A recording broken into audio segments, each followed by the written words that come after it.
Hello everyone, and welcome to the third and last part of my overview of the Unity of Command 2 Blitzkrieg DLC, and as promised, today I'll cover all of the remaining ahistoric scenarios from Fortress Brittany to Midlands Blitz. But first, now that I've completed the entire DLC, I've got a few things to say about it, and if you are still on the fence about getting this expansion, well, these might prove useful. 1. This DLC is ginormous. On paper, it offers 25 missions and 2 branches, ahistoric and historic, which you can take during the campaign, but effectively this means 2 almost completely different playthroughs if you want to see everything there is in the DLC, and doing that might take 50 to 60 hours of sometimes frustrating gameplay, especially on harder difficulty levels and if you're looking to capture all of the objectives that are presented to you on time. Point number 2 is the great variety that this game presents. Obviously, mostly it's just take that hex to complete the objective thing, but the missions themselves offer very different environments and conditions. You've got your mad Romalesque rampages like in Yugoslavia. You've got small puzzly scenarios like in Dunkirk. You've got massive front-against-front struggles, like most of the missions associated with the Maginot Line. And finally, you've got your naval and airborne landings, like in Crete or Sweden. The difficulty also fluctuates quite a bit, and whereas it can feel a bit unfair when there is a very difficult mission early in the game, it's always nice to have those breathers, those simpler missions that come after them, and add to that variety and freshness of every new scenario. Third, the feel of the German army compared to the allies in the original campaign is very different, and there is a bit of a learning curve adapting to the new conditions, and it's so satisfying once you're past it. Finally, there's the price. At €8.19, I'm worried about the developer's calorie intake. There are games where you would pay more to get a skimpier dress for your wife or something as inconsequential as that. Blitzkrieg DLC has 2/3 of the original campaign, which was pretty huge to begin with, so it's very good value for money. Alright, enough gushing, let's get back to the ahistoric track of the campaign, which I've found mostly to be somewhat less difficult than the historic campaign, weirdly enough, but it gives you a very challenging and very satisfying scenario in the end. So let's check them out.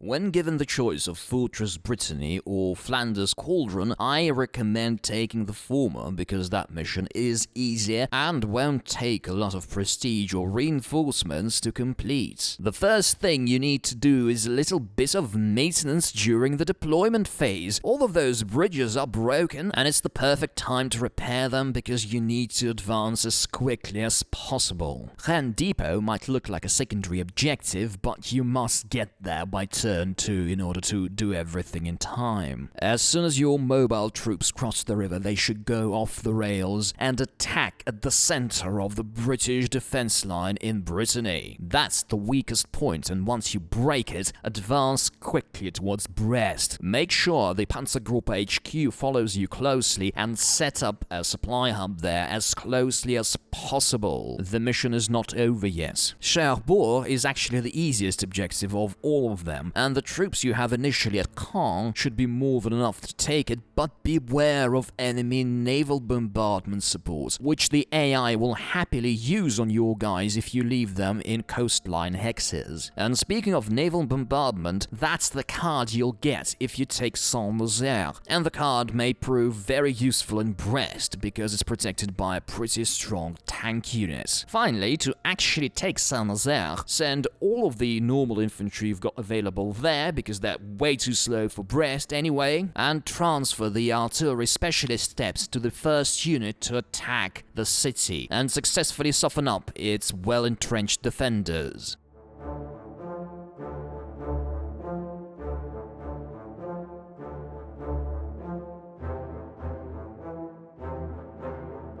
And now it's time for stupid Flanders' Cauldron. It presents many problems, starting from the completely screwed up supply situation to the fact that you cannot access many of the troops assigned to Heeresgruppe A. So here's 2 tips for you already. Keep track of your supply hubs and move that HQ closer to the center of the map as soon as possible. Also, transfer those artillery steps to the infantry that will attack Le Havre. You don't have enough hard-hitting troops there, so taking that city might turn out to be a surprisingly tough nut to crack. Also, see that white flag among the objectives? That's right, you have to take it as soon as possible. It's very doable on turn 2, so beef up your units facing Brussels and attack hard there. Once the Belgians surrender, it won't be very difficult to bypass and encircle the French by taking the river crossing at Ghent and Lille. From there on, it's a very clear dash towards the last objectives in the west, though the supply situation will probably be somewhat difficult and you'll have to rely on HQ abilities and enemy supply hubs. I've also found it important to attack from Amiens north towards Boulogne. You've got a lot of mobile troops there, and another push in the direction of the final objectives will distract the enemy and help you out if you feel that you are running out of time. Finally, keep that infantry line in the south in supply and out of trouble. After all, you don't want to minimize losses.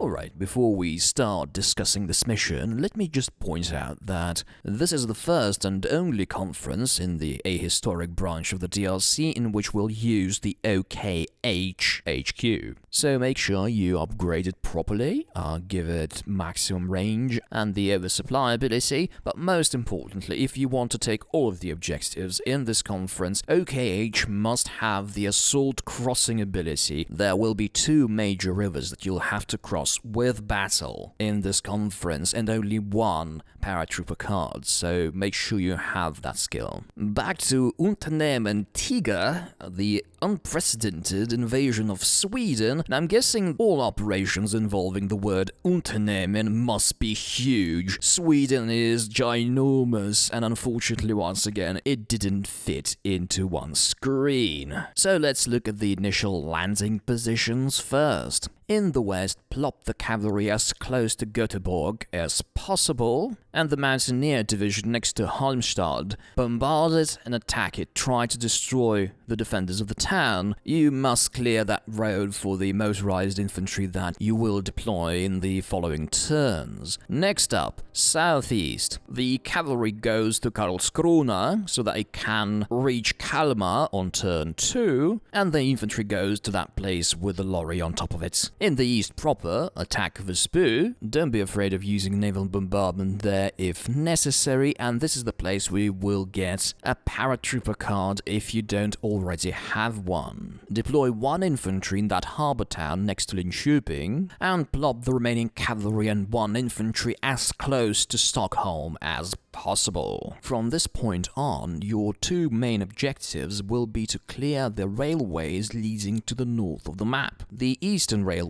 is where the bulk of your troops should go. In addition to driving towards Örebro and Karlskoga, their goal is to establish a railway connection between your initial positions in the south and Stockholm. Make sure you use the troops that landed in the east to help you with that. At least 1 motorized division should go to the western route. 2 Mountaineer divisions should be enough to handle the Norway border objective, and send your HQ in that direction as well, because the enemy loves destroying bridges on your way to the Örebro-Karlskoga area. Now let's look at the north. Remember the cavalry and infantry division that landed here. Their primary objective is to advance towards Stockholm, even though you can use your cavalry to pick up that supply hub and then just gallop forward, wreaking havoc near Bofors and perhaps capturing those X's next to the bridges so that they are not destroyed by the enemy. The infantry should kick out the defenders from the south of Stockholm, and this is where you'll need a little bit of luck. The approach here is doing an air support run here and hoping that it does enough damage so that your paratroopers can land there safely. You are given quite a lot of time to handle these objectives, so you have a couple of tries to do that during the mission. Once your paratroopers sit comfortably in Stockholm, don't worry about the defenders of Cauldron because they will just run out of supply and die on their own. And once you secure the railway from the south to Stockholm, send the paratroopers towards Gävle. The resistance there is weak, but you'll need a few turns to handle them. Finally, if you reach Örebro by turn 6 more or less, you are doing fine with the rest of the objectives. Karlstad is the more difficult of the two,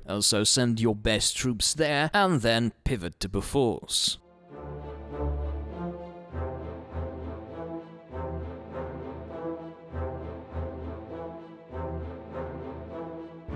Sorry about the weird angle in Telemark. The map is huge and I had trouble fitting everything in one screen. The first thing you need to do in this mission is capture Stavanger and Kristiansand. Send one airborne division as close to Kristiansand as possible, and the rest should go into capturing and then protecting Stavanger. The British will try to counterattack you there and capture the airfield. Don't let them do that. The guys that land near Kristiansand will reach the town in a couple of turns. You can also use these paratroopers to advance towards Oslo, even though they'll probably not see any action. With your main forces in the east, advance towards Oscarsborg and Lillestrøm, and make sure your HQ moves along with your troops every turn, including the deployment phase. The Norwegians love destroying the bridges, and you must be able to repair them as quickly as possible, especially the one at Lillestrøm. Once your tanks and motorized division cross the river there, dash towards Hennefors. With luck, the bridges will not be destroyed there, and then send one unit to capture road to Bergen and Dalen Ormot. In the meantime, your infantry should approach Oslo from the east, and the city should be encircled and out of supply by now, so take those objectives as the turn limits allow you to, because that British division is going to be a tough nut to crack. Lillehammer will probably not be defended, so just send a motorized infantry unit there as soon as you've got a free one. You'll probably be left with a couple of turns at the end of this mission, so use them to transfer some of the specialists and steps to the units that will continue fighting for you, especially those mountaineer divisions. You will soon see why.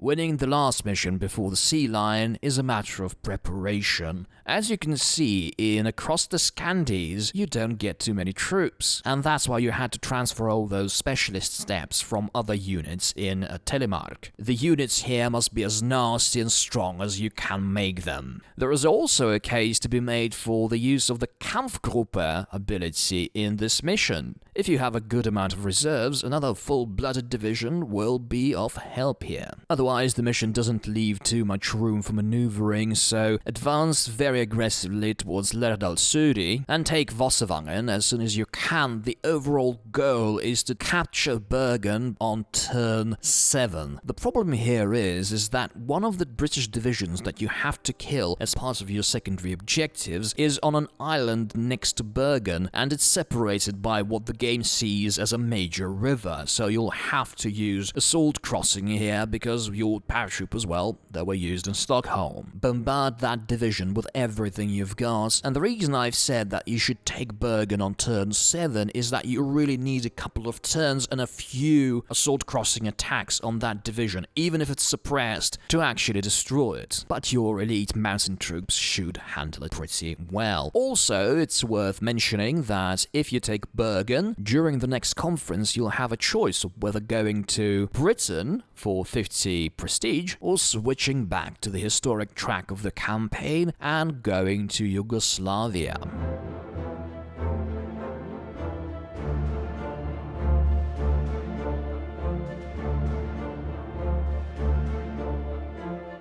Welcome to the easiest mission of this DLC. I mean, if Seelöwe was so easy, how come Germans didn't try it in the first place? The scenario doesn't have a deployment phase and you're basically thrown into the battle, and the two objectives you should take on turn 1 are Brighton and Hastings. Brighton is an excellent place for dropping your elite paratrooper units. The town will become the focus of enemy attacks for the coming turns, so make sure you have the best of the best occupying it. Dover is less of a priority. If you have a naval bombardment after taking Brighton and Hastings, go ahead and use it there and then take the town, otherwise just surround it and wait for the defenders to run out of supply. The most difficult task during the subsequent turns is switching to defensive mode. Stop attacking. Set up a defensive perimeter between Brighton and Hastings and River Medway. Dig in, build up fortifications, if necessary issue no retreat orders, and at the same time move your best troops towards River Medway and Chatham objectives. You've got plenty of time to take both of them.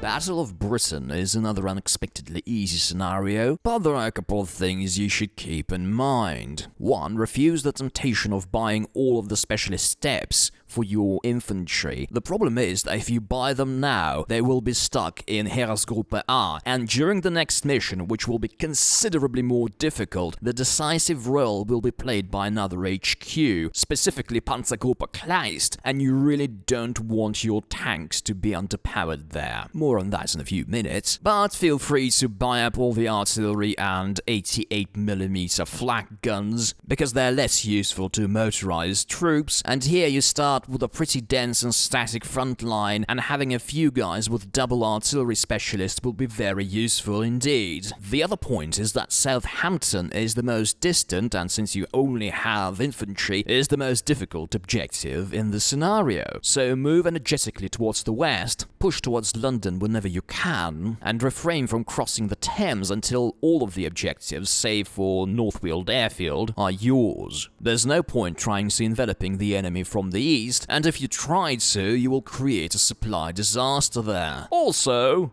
begin.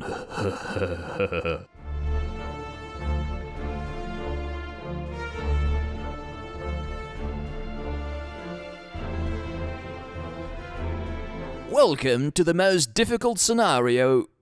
Well, second most difficult scenario of this DLC. Midlands Blitz is a good name for a cocktail, but we'll have to postpone the drinks for now. We've got a lot of ground to cover. The hardest part here is reaching Liverpool, Leeds and Swansea in time. The tanks and motorized infantry around Bristol will be instrumental in that. These will be the troops that will bring you victory, so equip them with all of the cool specialists and reinforcements that you didn't waste in Battle of Britain. The most important thing to do on turn 1 is taking Gloucester and breaking through to the northeast. This will provide you with an approach towards Birmingham and will secure the bridge next to Gloucester. That bridge is very important, and as soon as there is an opening, send in infantry and perhaps one motorized or tank division over to the other side of the river. The infantry must slowly duke it out on the way to Swansea. It's well protected, but you still have a good amount of time, plus you can send maybe 3 or 4 divisions from around Southampton. The tank or motorized division should advance north towards Shrewsbury. And here's where we get to the most critical point about this map. Around Birmingham, the enemy have a bunch of tank divisions. 2 of them are pretty good, the rest of them are green garbage that can still spoil your day. Your main unofficial objective in this mission is scattering and destroying that tank group. And sending a division towards Shrewsbury will divert some of the tank divisions from Birmingham and will get you closer to Manchester. Keep in mind that you don't have the troops to maintain a tight front line. The enemy is very aggressive and it will use all of its mobile or otherwise troops to cut your supply lines, take back objectives, the whole deal. And speaking of taking back objectives, once captured, Birmingham, which can be captured on turn 3, is not a city you need to hold. So if the British use an opening to recapture the city, don't worry about it. Worry about your supply lines in the north. The same is true about the other secondary objectives, Manchester and especially Norwich, which prompts me to say something about what to do in the east. The enemy have something resembling a defensive line north of London, and you will have to break through it. You should have enough artillery to do that, obviously trying to bypass them as well, but once you've broken through, advance towards Leicester and mop up any remaining enemies in that area. The attack on Norwich should take place at the same time, and from my experience you need 2 mechanized units of any kind plus 1 infantry division to comfortably take the town, but once you take it, pull out of East Anglia altogether and redirect your tanks and motorized infantry towards Leicester. Plymouth is another rather easy and slow objective that will take perhaps 1 motorized infantry division and a couple of infantry divisions from Southampton. You can easily compromise the first line of defenses there by crossing the river next to the strongest division and cutting their supply line. The rest of the defenders, including Plymouth, are very weak. In the north, obviously Liverpool and Leeds should be your priorities, and make sure that by the deadline, at least a few of your divisions are in hexes next to those cities. I've especially found that Leeds is particularly difficult there, so pay attention to it. Good luck.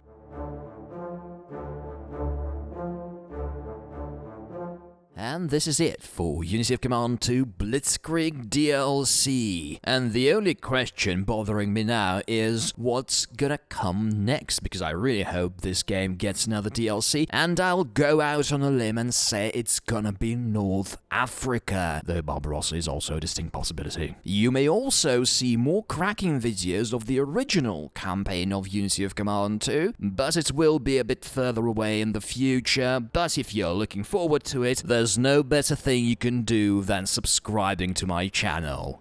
Cheers.